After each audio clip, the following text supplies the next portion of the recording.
বর্ধমান দুর্গাপুর লোকসভা কেন্দ্রের 12 নম্বর ওয়ার্ড, সেখান থেকে সরাসরি আমাদের প্রতিনিধি মনোজ বন্দ্যোপাধ্যায় রয়েছেন। চূড়ান্ত উত্তেজনা সেখানে তৃণমূল বিজেপি সংঘর্ষে।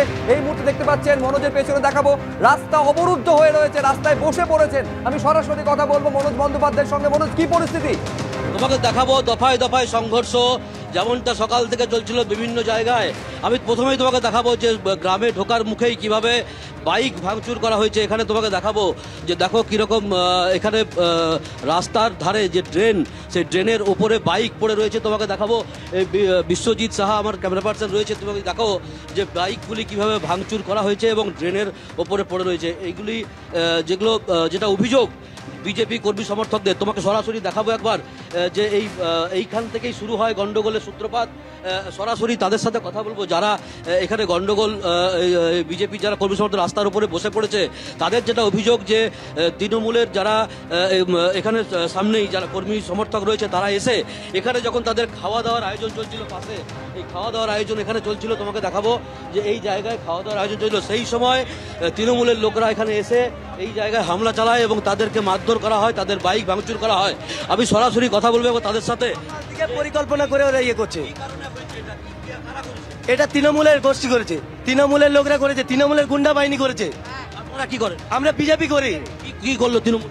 তৃণমূল এসে কিছুই করেনি। আমরা এখানে রান্না হচ্ছে আমাদের কর্মীদের, আমরা এখানে দাঁড়িয়েছিলাম, ওরা 150 গুন্ডা বাহিনী তৃণমূলের এসে আমাদের উপর চড়াও হয়, আমাদের 4-5টা ছেলেকে মারে, আমাদের একজন গুরুতর জখম আছে, আমাদের 2খানা গাড়ি ভাঙচুর করেছে।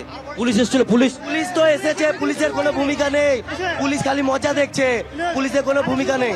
পুলিশ কোমরে হাত দিয়ে দাঁড়িয়ে আছে, ঠিক আছে। কান্ডেশ্বরে ঘরে ঘরে গিয়ে বলছে তোদের মেয়েগুলোকে তুলে নিয়ে আসবো, ঘরে ঘরে ওরা হুমকি দিচ্ছে, ঘরের বাইরে বাইরে গাড়ি নিয়ে ঘুরে বেড়াচ্ছে। যেমনটা অভিযোগ তোমাকে সরাসরি দেখাবো, যেখানে পুলিশ মোতায়েন রয়েছে, কিন্তু পুলিশের বিরুদ্ধেই ক্ষোভ বিজেপির কর্মী সমর্থকদের, যে পুলিশ কোনো ব্যবস্থা নেয়নি, এসে দাঁড়িয়ে রয়েছে। এমনটাই পুলিশের বিরুদ্ধে ক্ষোভ যে পুলিশ এসে তাদেরকে যখন মারধর করা হয়, বাইক ভাঙচুর করা হয়, সেই সময় পুলিশের যারা লোক রয়েছে তারা কিন্তু কোনো ব্যবস্থা নেয়নি। আমি সরাসরি যারা এই রাস্তার উপর বসে পড়েছে বিজেপি কর্মী সমর্থকদের, তাদের সঙ্গে আবার কথা বলার চেষ্টা করব। যারা আন্দোলন করছেন, যারা বলছেন যে যারা এই কাণ্ড ঘটিয়েছে তাদের বিরুদ্ধে অবিলম্বে ব্যবস্থা নিতে হবে, এমনটাই এইখানে যারা রয়েছেন তাদের সকলে চাইছে। যে দেখতে পাচ্ছেন যে উত্তেজনার পরিস্থিতি, মারধর করা হয়েছে। শুনলাম গাড়ি পড়ে আছে, ওটা দেখলাম, আর মুসলিমরা এসে কিছু জন মুসলিমরা এসে বলে দেখো যেমনটা পরিস্থিতি, যে বলছে যে গন্ডগোলের সূত্রপাত কিন্তু এখানে বিজেপি কর্মীদের উপরে হামলা চালায়। এবং তুমি দেখতে পাচ্ছ যে রাস্তার উপরে প্রচুর লোকজন দাঁড়িয়ে রয়েছে, এখানে পুলিশ দাঁড়িয়ে রয়েছে। একটা সব মিলিয়ে উত্তেজনার পরিস্থিতি। এবং গ্রামে ঢোকার মুখে যে তৃণমূলের যারা পার্টি অফিস রয়েছে, সেখানে তৃণমূলের কর্মী সমর্থকরা রয়েছে এবং সবটাই কিন্তু ক্ষোভ, পুলিশের বিরুদ্ধে কিন্তু ক্ষোভ যে পুলিশ কোনো ব্যবস্থা নেয়নি এবং তাদেরকে যখন মারধর করা হয়। আমি সরাসরি আবার তোমাকে দেখাবার চেষ্টা করব যে এই জায়গায় যেখানে গ্রামে ঢোকার মুখে রাস্তার উপরে বসে পড়েছে বিজেপির কর্মী সমর্থকরা এবং এখানে স্লোগান শাউটিং দেওয়া হচ্ছে যে অবিলম্বে যারা মারধর করেছে তাদের বিরুদ্ধে ব্যবস্থা নিতে হবে।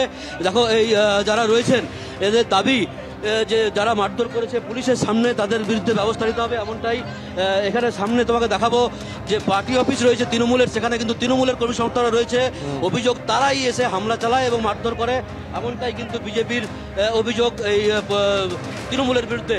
এখানে পুলিশের আধিকারিক তারা এসেছেন, পুলিশের আধিকারিক দুটো ছবি আমরা দেখাচ্ছি, একই লোকসভা কেন্দ্র বর্ধমান দুর্গাপুর, সেখানে একদিকে মন্তেশ্বর এবং অন্যদিকে দুর্গাপুরের ছবি দেখতে পাচ্ছেন। দু জায়গাতেই একেবারে অভিযোগ তৃণমূলের বিরুদ্ধে। এক্ষেত্রে এই যে ছবি দেখতে পাচ্ছেন, মন্তেশ্বর দিলীপ ঘোষের নিরাপত্তার কনভয়, নিরাপত্তার দায়িত্বে থাকা গাড়িতে ভাঙচুর চালানো হয়েছে। তৃণমূল কংগ্রেসের কর্মী সমর্থকেরা ইট ছুঁড়ে ভাঙচুর চালিয়েছে, এমনটা বিজেপির তরফে অভিযোগ করা হচ্ছে। এমনকি দিলীপ ঘোষ নিজে বলছেন পুলিশ নীরব দর্শকের ভূমিকা পালন করেছে। কমিশনে ফোনে নালিশও জানিয়েছেন দিলীপ ঘোষ।